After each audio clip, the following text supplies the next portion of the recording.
Hi friends, welcome to സഗീസ് kitchen. ഇന്ന് നമുക്ക് എഗ് ഫ്രൈഡ് റൈസ് എങ്ങനെ ഉണ്ടാക്കാൻ നോക്കാം. അത് ഞാനിവിടെ 3 മുട്ട എടുത്തിട്ടുണ്ട്, ബീൻസ് കുറച്ച് അരിഞ്ഞത് ചെറുതായി അരിഞ്ഞത്, സബോള ഒരെണ്ണം ചെറുതായി അരിഞ്ഞത്, ക്യാരറ്റ് 1 ക്യാരറ്റ്, പിന്നെ ഒരു 4 അല്ലി വെളുത്തുള്ളി ചെറുതായി അരിഞ്ഞു വെച്ചിരിക്കുകയാണ്. പിന്നെ ബസ്മതി റൈസ് ഞാൻ ഒലീവ് ഓയിൽ ഒഴിച്ച് അത് വേവിച്ചെടുത്തിരിക്കുന്നതാണ് ബസ്മതി റൈസ്. ഇതൊരു 90% വെന്താൽ മതി. എന്നിട്ട് അങ്ങനെ ഊറ്റിയെടുത്ത അരി 1 കപ്പ് റൈസാണ് ഇതിലേക്കുള്ളത്. ഇനി നമുക്ക് എങ്ങനെ നമുക്ക് ഫ്രൈഡ് റൈസ് ഉണ്ടാക്കാൻ നോക്കാം. നമ്മൾ അതിന് ചട്ടി എടുത്തു, അതിലേക്ക് ഒലീവ് ഓയിൽ ഒഴിച്ചു കൊടുക്കാം.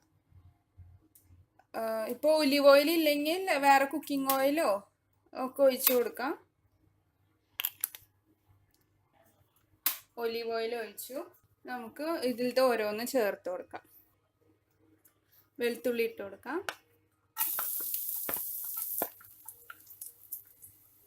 ക്യാരറ്റ്,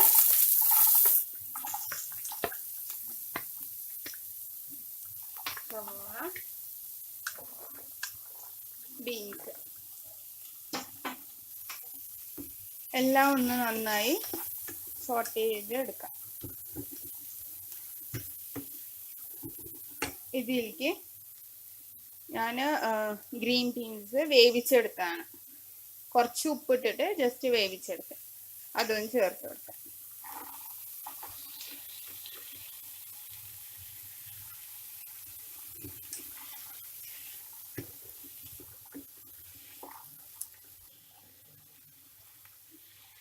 നമ്മുടെ വെജിറ്റബിളൊക്കെ ആയി വന്നു. ഞാൻ വീഡിയോ ഓൺ ചെയ്യാൻ മറന്നുപോയി. ഞാൻ വെജിറ്റബിൾ എല്ലാം ആയി. നമുക്ക് അതിലേക്ക് സെൻറ്റർ ഒന്ന് വെജിറ്റബിൾസ് ഒന്ന് സൈഡിലേക്ക് ഒന്ന് മാറ്റി വെച്ചിട്ട് ഈ എഗ്ഗ് ഒന്ന് ഇട്ടിട്ട് നമുക്ക് ഫുള്ള് സ്ക്രാമ്പിൾ ചെയ്തെടുക്കാം.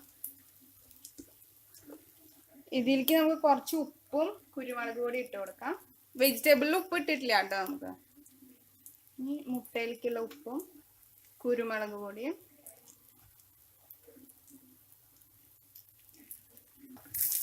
ഇനി നമുക്ക് ഈ വെജിറ്റബിൾസിൻ്റെ കൂടെ ഇത് ഫുള്ള് മിക്സ് ചെയ്തെടുക്കാം. എഗ്ഗൊക്കെ നിങ്ങളുടെ കണക്കാട്ടോ, എത്ര വേണ്ടതെന്ന് വെച്ചെങ്കിൽ അതിനനുസരിച്ച് ഇട്ട് കൊടുക്കാം.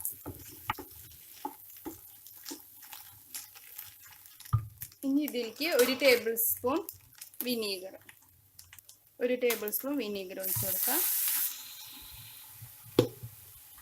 അതുപോലെ തന്നെ 1 ടേബിൾ സ്പൂൺ സോയാ സോസ് നന്നായി മിക്സ് ചെയ്യാം. ടൊമാറ്റോ സോസ് ഒഴിച്ചു കൊടുക്കാം.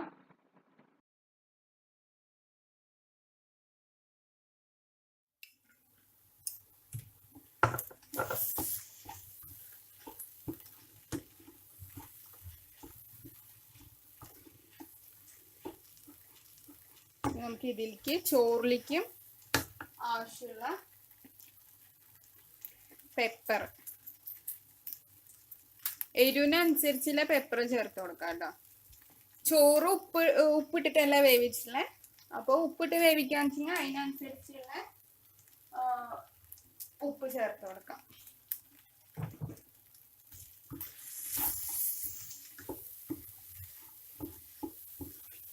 ഇനി നമ്മൾ ഇതിലേക്ക് നമ്മൾ വേവിച്ച് വെച്ചിരിക്കുന്ന റൈസ് ചേർത്ത് കൊടുക്കാം.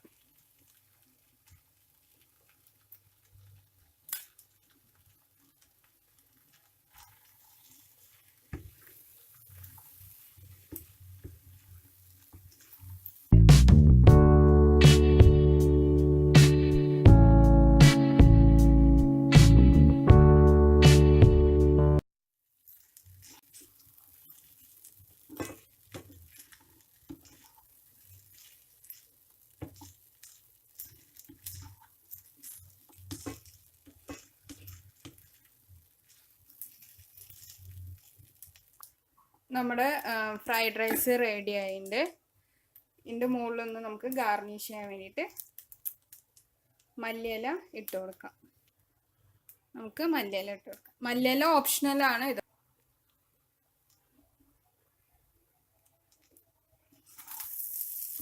നമ്മുടെ എഗ് ഫ്രൈഡ് റൈസ് റെഡി ആയിട്ടുണ്ട്. ഇതെല്ലാവരും ട്രൈ ചെയ്ത് നോക്കണം. Thank you.